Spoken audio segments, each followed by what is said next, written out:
Hi, today we're going to help you understand arrow paradox. Arrow paradox is what happens when you let go of the bowstring. The energy transfer from the bow to the string hits the back of the arrow and causes the arrow to bend. Then it has to recover from that bend, thus being called paradox. We'll use this long addle dart and this tree as an example. This being the arrow, this being the bow.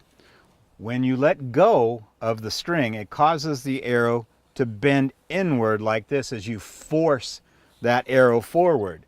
Then it recovers from that bend and thus being called paradox. As it goes down towards the target, you don't see this happening, but your arrow is oscillating from side to side.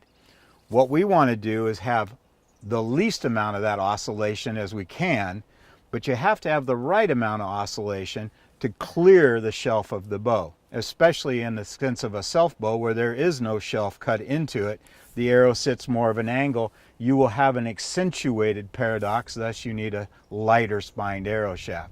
If you have too stiff of a spined arrow shaft in that case, what it'll do is bend in and then it hits as it comes off the shelf because the arrow doesn't have enough bend and it just crams it into the bow. The other thing we want in an arrow is we want to have most of our mass weight in the front to help recover from that paradox and the least amount of mass weight in the back. The analogy I use is kind of like having a rock tied to a string. This is our rock, this is our string.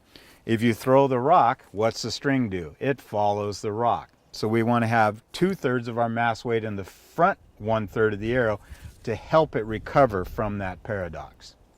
Knowing and understanding paradox helps you choose the correct spine for your arrow, which improves accuracy for you and your bow.